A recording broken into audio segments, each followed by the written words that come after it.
এক চুল পাকনা কনটেন্ট ক্রিয়েটর বলছে যে আর্জেন্টিনা দুর্নীতি করে ওয়ার্ল্ড কাপ জিতছে, এই জন্য তারা ৩৬ বছর ওয়ার্ল্ড কাপ শূন্য ছিল। তাইলে এখন আমার প্রশ্ন হচ্ছে যে ব্রাজিল তো ২৪ বছর হয়ে যাচ্ছে কোনো ওয়ার্ল্ড কাপের ফাইনালই খেলে নাই। একটা সেমিফাইনাল খেলছিল জার্মানির সাথে, কি হয়েছে আপনারা সবাই জানেন। তাইলে ব্রাজিল এমন কি দুর্নীতি করছে যে তারা এখনো ২৪ বছর ধরে ফাইনালি খেলতে পারে না, ওয়ার্ল্ড কাপ জেতা তো দূরের কথা। এর উত্তর যদি থাকে আমার কমেন্ট বক্সে এসে দিয়ে যাবেন আপনারা। এখন সেকেন্ড প্রশ্নে আসি যে পর্তুগালের সাথে ক্রোয়েশিয়ার যে ম্যাচ ছিল, ওইখানে যে মদ্রিচ খেলার শেষে বলল যে রেফারি এখানে একটা ভুল সিদ্ধান্ত দিছে। সেকেন্ড যে গোলটা ছিল, এইটা নিয়ে আপনাদের কোনো অবজেকশন নাই? যে ওইখানে রেফারি ভুল সিদ্ধান্ত দিছে বা এটা হইছে। এখানে তো কোনো প্রবলেম নাই। তাই না? যত প্রবলেম হচ্ছে আর্জেন্টিনা। আর্জেন্টিনা খেললেই রেফারি তাদের ফেভার করে, ফিফা তাদের ফেভার করে। এখন আসি ব্রাজিলের বিষয়। আপনারা যে পেনাল্টি না নিয়ে বলেন না, আপনারা তো ২ টা পেনাল্টি পাইছেন। আপনারা কি ছিড়ছেন আমাদের বলেন? সেই তো বাইর হয়ে এখন এসে কাউ করতেছেন। এটা তো লজিক্যাল কিছু না ভাই।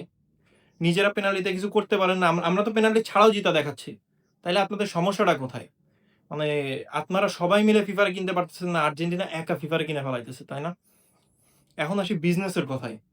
আপনারা যে বলেন যে ফিফা আপনার আর্জেন্টিনারে সুবিধা দেয় কেন? যে আর্জেন্টিনা থাকলে তাদের ইনকাম ভালো হবে। যদি বিষয় এমন হইতো তাইলে ফিফা আপনার ম্যানেজ করে পর্তুগালের সাথে আর্জেন্টিনার খেলা ফিক্স করে ফালাইতো।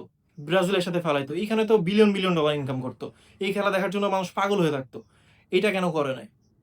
আপনারা তো নিজেরা একজন অ্যানালিটিক্স হয়ে যাইতেছেন চা'র দোকানে বইসা। কমেন্ট বক্সে যায় গালিগালাজ। ইভেন পোলাপাইন প্লে কার্ড বানাইতেছে, ফেক প্লে কার্ড।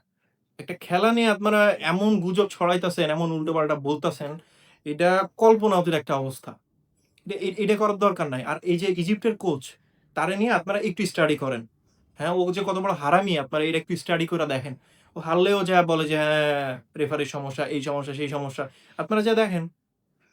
না দেইখা আপনারা একটা দলকে নিয়ে যে পরিমাণ লাফালাফি ঝাপাঝাপি করতেছেন, এইটার কোনো লজিকই হয় না।